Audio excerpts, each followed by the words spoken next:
মাশাআল্লাহ, এগুলো কিন্তু অনেক লম্বা হয় আর খুবই খুবই মিষ্টি।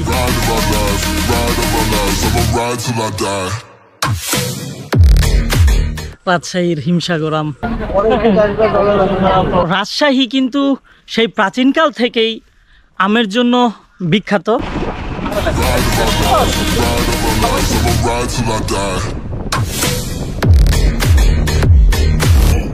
আমরা কিন্তু এখন রাজশাহীর লক্ষ্মীপুর থেকে রাজশাহীর রেলগেটের উদ্দেশ্যে রওনা দিয়েছি। আসলে রাজশাহী শহরটা সত্যি অনেক পরিষ্কার পরিচ্ছন্ন। চলে আসছি রাজশাহীর রেলগেটে। এই তো আমাদের রাজশাহী রেলওয়ে স্টেশন।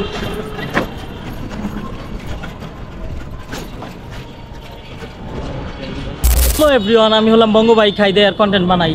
আপনাদের সবাইকে স্বাগতম আরেকটি ব্র্যান্ড নিউ ভিডিওতে। আজকের ভিডিওতে আপনাদেরকে নিয়ে চলে আসছি আমের রাজধানী হিসেবে পরিচিত বিখ্যাত রাজশাহী জেলায়।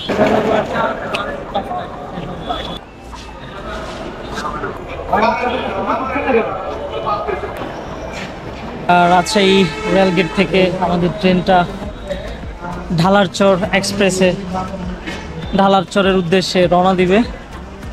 সো এই তো আমার মতো আরো শত শত ট্রাভেল পিপাসু মানুষ ট্রেনের জন্য অপেক্ষা করছে। যে অবস্থা, আমাদের ট্রেন ঢালারচর এক্সপ্রেস তার ডেস্টিনেশনের উদ্দেশ্যে রওনা দিল। এই মাত্র আমাদের ট্রেনটি রাজশাহী প্ল্যাটফর্ম থেকে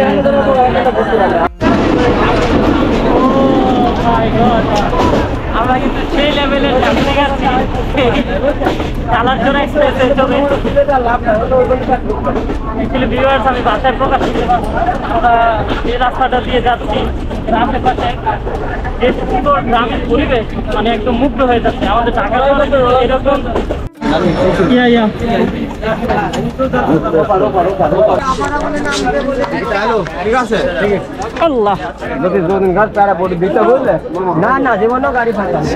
আমরা চলে আসছি আমের শহরে কারিয়ানি। এটা হচ্ছে রাজশাহীর একটা ট্রেন স্টেশন।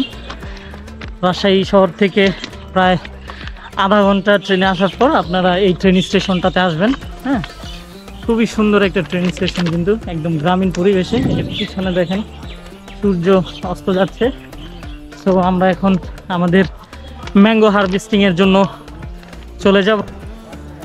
40 টাকা নেই, 50 টাকা নেবেন? আল্লাহ,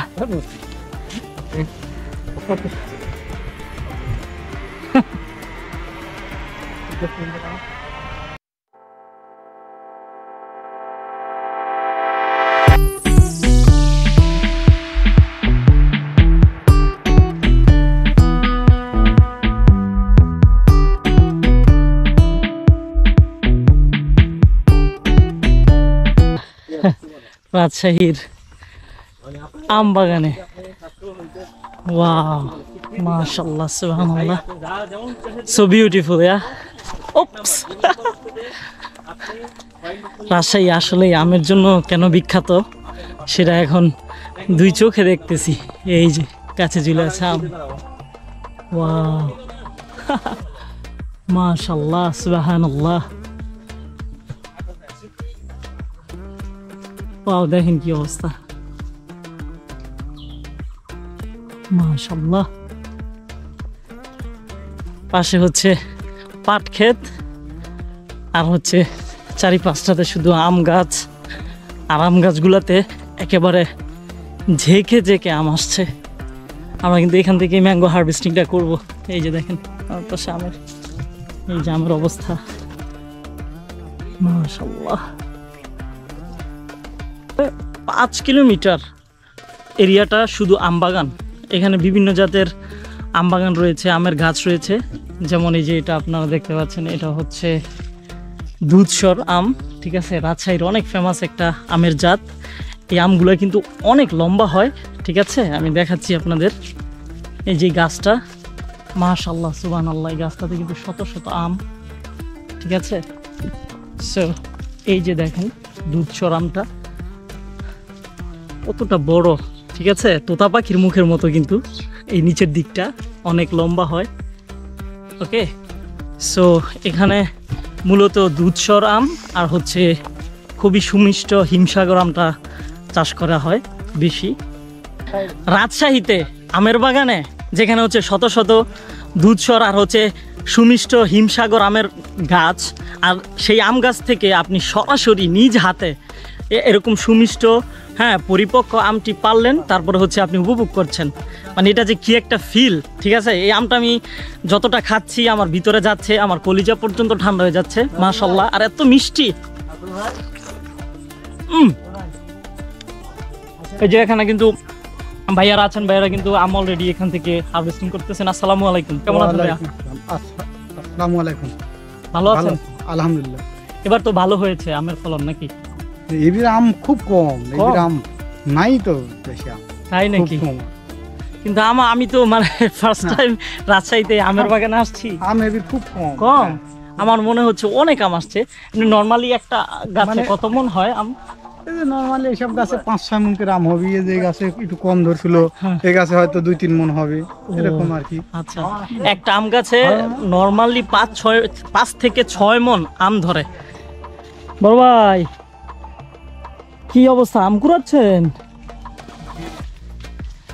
আপনি কি এখানকার স্থানীয়? আপনার নাম?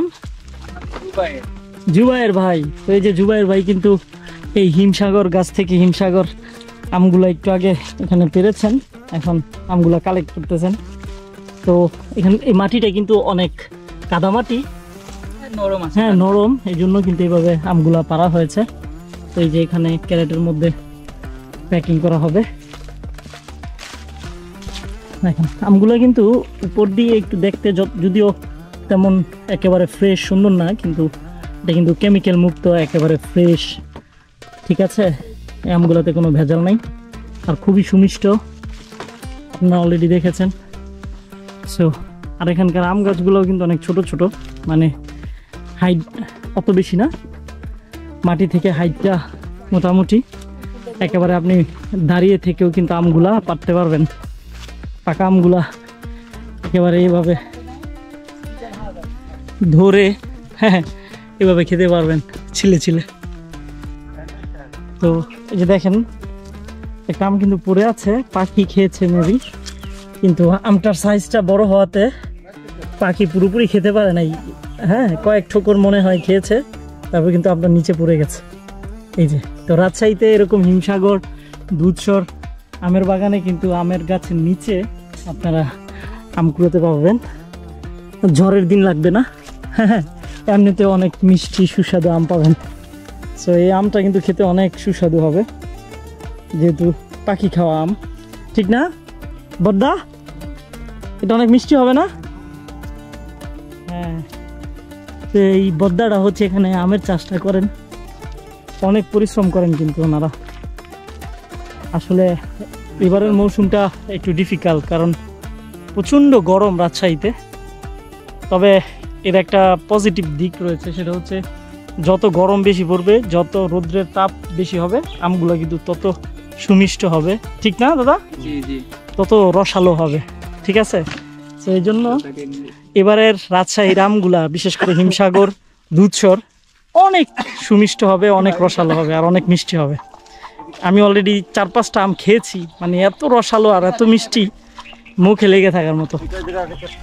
এই যে আমাদের জহিরুল ভাই, উনি কিন্তু সেই সকাল থেকে আমাদের জন্য আমগুলা কালেক্ট করতেছে।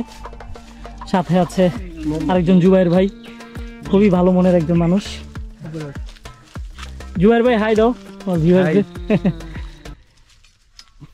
তো এখানে কিন্তু অনেক অনেক আম গাছ। সো